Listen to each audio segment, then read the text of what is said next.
ხარაგაულის მუნიციპალიტეტის ორ სოფელში მეწყრული პროცესი გრძელდება. პროცესის შედეგად დაზიანებულია სახლები, სახნავს ათესი სავარგულები და საავტომობილო გზები. სოფლებში ხემაღალსა და ღეკში მეწყრული კერების გეოლოგიური შესწავლა მიმდინარეობს. მუნიციპალიტეტის მერიის ინფორმაციით ამ ეტაპზე გეოლოგიური დასკვნის საფუძველზე საცხოვრებელი ფართიდან 21 ოჯახია გაყვანილი.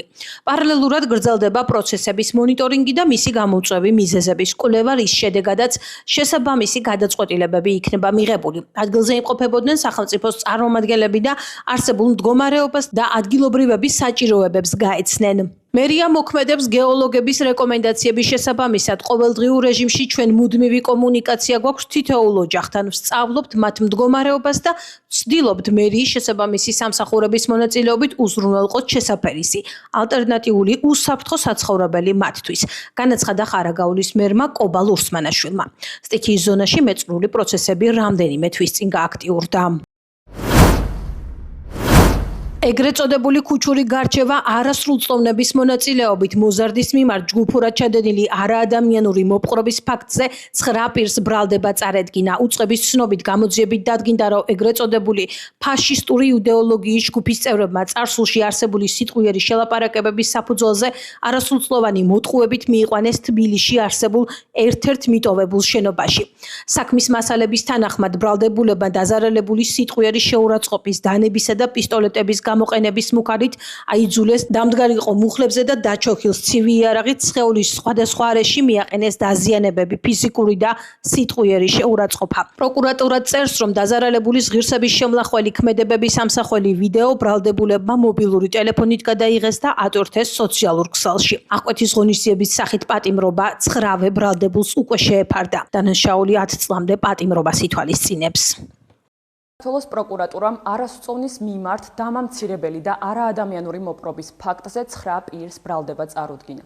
შინაგან საქმეთა სამინისტროს მიერ ჩატარებული გამოძიებით დადგინდა, რომ ეგრეთ წოდებული ფაშისტური იდეოლოგიის ჯგუფის წევრებმა წარსულში არსებული სიტყვიერი შელაპარაკების საფუძველზე არასრულწლოვანი წინასწარ შემუშავებული გეგმის შესაბამისად მოტყუებით მიიყვანეს თბილისში არსებულ ერთ-ერთ მიტოვებულ შენობაში.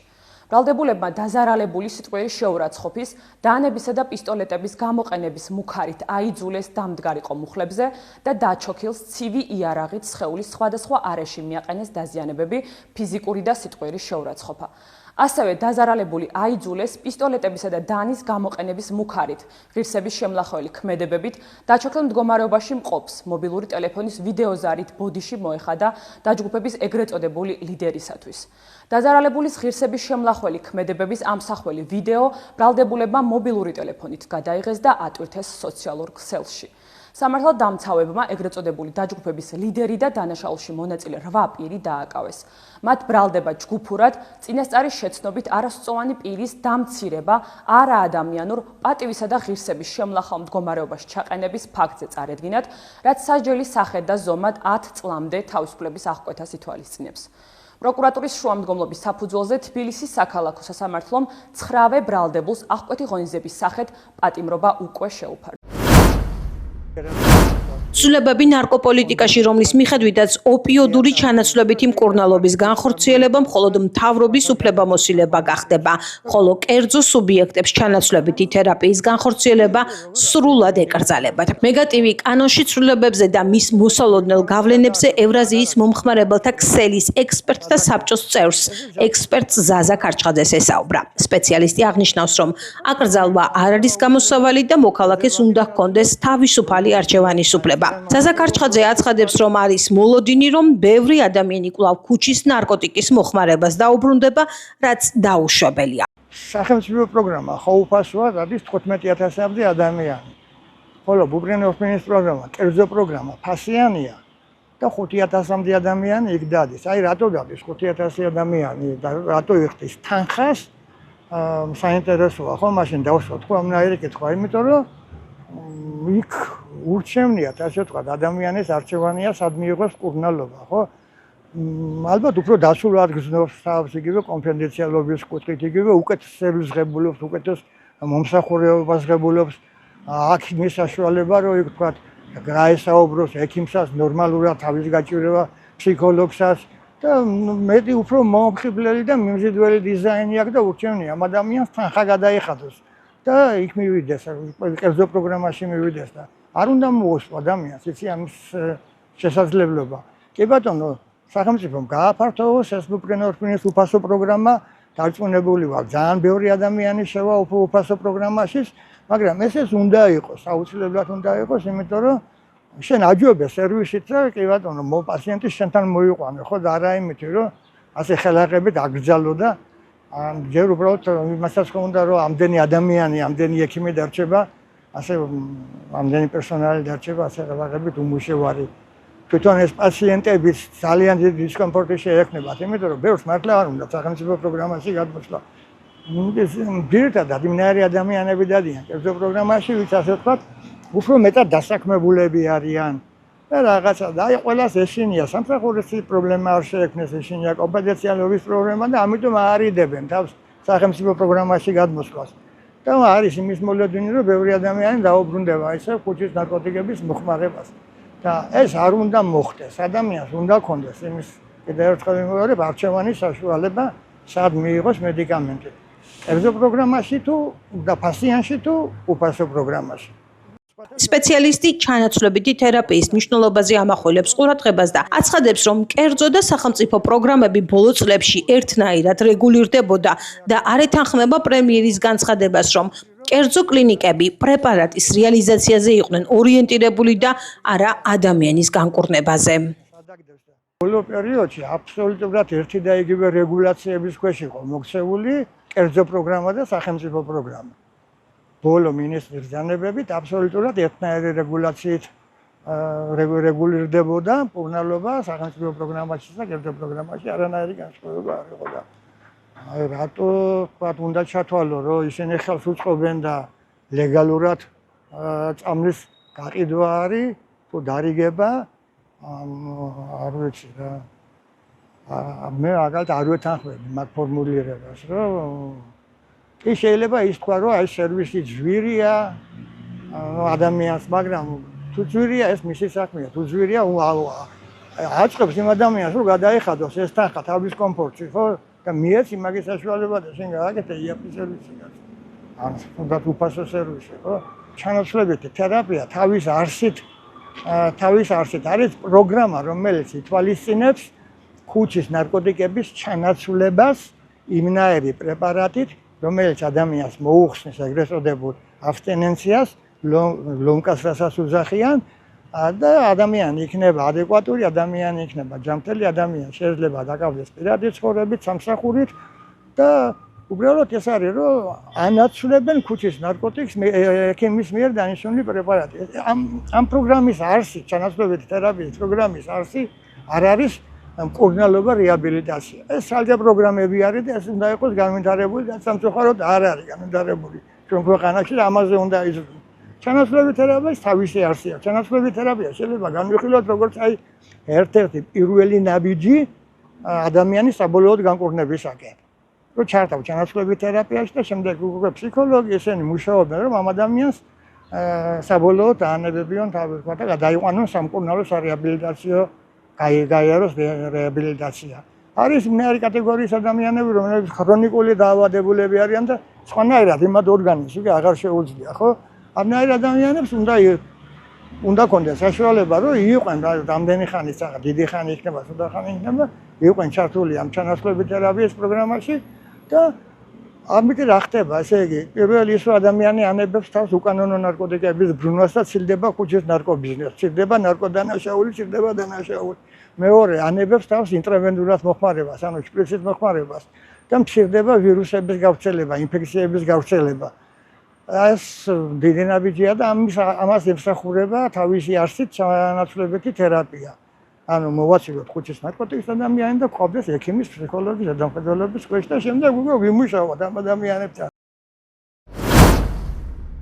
ეუთოს ადამიანის უფლებათა ოფისის საქართველოში სამოქალაქო საზოგადოებასა და პოლიტიკურ ოპონენტებზე გაზრდილი ზეწოლის გამო ღრმა შეშფოთებას გამოთქვამს. ეუთოს დემოკრატიული ინსტიტუტებისა და ადამიანის უფლებათა ოფისის განცხადებით, სულ უფრო მეტ შეშფოთებას იწვევს კანონმდებლობა, რომელიც სულ უფრო მეტად ზღუდავს სამოქალაქო საზოგადოების საქმიანობას, ხელს უწყობს მშვიდობიანი მომიტინგეების დაკავებასა და სისხლის სამართლებრივ დევნას საქართველოში. ამასთან, ეუთო ოდირი ბოლო თვეებში ათობით მომიტინგის დაკავებასა და სამართლიანი სასამართლო სტანდარტების დაუცველობასთან დაკავშირებით შეშფოთებას გამოთქვამს. ეუთო ოდირი წუხს საქართველოს ხელისუფლების მიერ გაცხადებული განზრახვის გამო არ მოიწვიოს ოფისი მომავალ ადგილობრივ არჩევნებზე დასაკვირვებლად, რაც გადახვევაა საქართველოს მიერ ბოლო 2 ათწლეულის განმავლობაში დამკვიდრებული და თანმიმდევრული პრაქტიკიდან. ოდირი კვლავ მზადაა გააგზავნოს სადამკვირვებლო მისია თუ ხელისუფლება გადაწყვეტს დროულად გააგზავნოს მოწვევა. ოპოზიციის წარმომადგენლები ეუთოს ადამიანის უფლებათა ოფისის განცხადებას ეხმიანებიან და აღნიშნავენ, რომ ქართულ ოცნებას კვლავ სურს არჩევნების გაყალბება და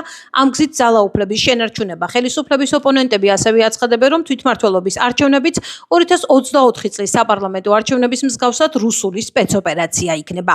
რეჟიმის გადაწყვეტილება კიდევ ერთხელ ცხადყოფს, რომ არანაირ არჩევნებს ის არ ატარებს და აქედან გამომდინარე კარგად ვიცით ყველამ, რომ ჯერ კიდევ 2024-ში რაც გააკეთეს, ის იყო რუსული სპეცოპერაცია. პოლიტიკური ლიდერი კვლავ ციხეშია და ახლა მიხეილ სააკაშვილს მიემატნენ სხვა პოლიტიკური პარტიების ლიდერები, ჩვენი ახალგაზრდები, პატრიოტები ციხეში შედან. გრძელდება კრიმინალური თავდასხმები საქართველოს მოქალაქეებზე და არავინ არ არის გაუმძიებელი ამ კრიმინალური აქტებისა. რა თქმა უნდა, თეოდორის ჩამოსვლა, ანუ დაკვირვების მანდატით არის მნიშვნელოვანი, თუმცა ჩვენ ვიხილეთ ოცნების განცხადებები, რომ ისინი არ აპირებენ. ყოველ შემთხვევაში მანამდე, თუმცა დღესაც ამბობენ საღამოს მეორეს და ამიტომ ყველაფერი შეიძლება შეცვალოს ოცნებად, მაგრამ ჩვენ მოვისმინეთ ოცნების წარმომადგენლების განცხადებები რამდენიმე კვირის წინ, რომ ისინი არ აპირებენ ეუთოდირის სადამკვირვებლო მისიის მოწვევას. ეს ქცევაც მე რა თქმა უნდა მახსენებს ნაცმოძრაობის ქცევას. ეუთოს ადამიანის უფლებათა ოფისის განცხადებას ქართული ოცნების წევრებიც ეხმიანებიან. ისინი ეუთო ოდირს აკრიტიკებენ და აცხადებენ, რომ თუ ეუთო ოდირის 2024 წლის საპარლამენტო არჩევნების დასკვნას აღიარებენ ის ადამიანები, ვინც ხელისუფლებას ახლა მოუწოდებენ ამ ორგანიზაციაზე გააკეთონ სწორება, ოცნებაც მიიღებს გადაწყვეტილებას მათი მოწვევის თაობაზე. სპეკულაციის წინაპირობას უკეთებ პრევენციას. ამთავრად არჩევნები უნდა ჩატარდეს იმ დონეზე, რომელიც ტარდება ევროპულ ქვეყნებში. მით უმეტეს განცხადებები, რომელიც გაკეთდა ამასთან დაკავშირებით, რომ თითქოს და პოლიტიკური პატიმრებია და თითქოს გარკვეული გარემოებებია ისეთ შექმნილი, რომელიც არ ეკადრება დემოკრატიულ სახელმწიფოს, გადახედონ რა ხდება ევროპულ სახელმწიფოებში, მაშინ, როდესაც სახელმწიფო სისტემას უპირისპირდება გარკვეული აგრესია. გინდა პოლიციის მხრიდან რა ხდება და გინდა სასამართლოს მხრიდან და ზუსტად ამ გზით მივდივართ ჩვენც. როდესაც ასე თვეების განმავლობაში გეგმაზომიერად, მიზანმიმართულად ხევენ და ძირს უთხრიან ეუთო ოდირის რეპუტაციას, მაშინ ნუ გაუკვირდებათ ჩვენი გადაწყვეტილება, როდესაც თავს ვიკავებთ ვინმეს მოწვევისგან, კიდევ ერთხელ იმიტომ, რომ ვერ ხედავთ ღირებულებას, იმიტომ რომ თუ ამას ვეუბნებოდი მთელი ამ პერიოდის განმავლობაში. თუ თქვენ ხედავთ ეუთო ოდირში მის სადამკვირვებლო მისიებში ღირებულებას, მაშინ პატივი ეცით მათ გადაწყვეტილებას, პატივი ეცით მათ დასკვნებს და დაკვირვებებს. პრობლემის წყაროს სხვაგან ეძებენ. ამ პრობლემის წყარო არის იმ გაუმჭვირვალე ფულში, იმ რადიკალიზაციაში, იმ შეტევებში სახელმწიფო ინსტიტუტების, რომელიც ჩვენ ნახეთ გასული თვეების განმავლობაში. ეუთო ოდირის თავმოყარეობის საკითხია, ვიდრე ჩვენ მოგუმართავს. მივიდეს ევროპარლამენტთან და იმას მიმართოს, რომ ჩვენ ვართ უკიდურესად შეურაცხყოფილები, რომ 24 წლის დასკვნა არ გაიზიარეთ და მოისროლეთ სანაგვე ყუთში. აი მე გავაგზავნო დანარჩენი საუბარი. მანამდე არ არის სამის გაკეთება. მოდი 24 წლის დასკვნა აღიარონ იმ ადამიანებმა, ვინც ახლა ჩვენ მოგვიწოდებენ, რომ ეუთო ოდირს გავაკეთოთ ისევ სწორება. და დარწმუნებული ვარ საქართველოს ხელისუფლება ნახევარ საათში მიიღებს გადაწყვეტილებას მათი მოწვევის თაობაზე.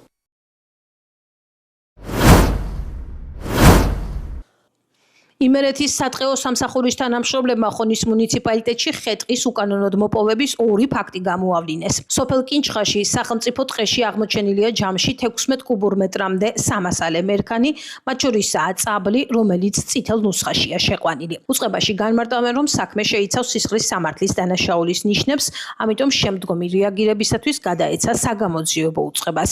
უკანონოდ მოპოვებული მასალა კი გადატანილია ხონის საქმიან ეზოში. ეროვნული სატყეო სააგენტოს თანამშრომლების მიერ სამართალდარღვევის 2 ფაქტია გამოვლენილი. უკანონოდ მოპოვებულ მერქნულ რესურსს შორის არის წაბლის სახეობა, რომელიც წითელი ნუსხით არის დაცული. შესაბამისად, საქმე შეიცავს სისხლის სამართლის დანაშაულის ნიშნებს და მასალები გადაგზავნილია შემდგომი რეაგირების მიზნით საგამოძიებო უწყებაში.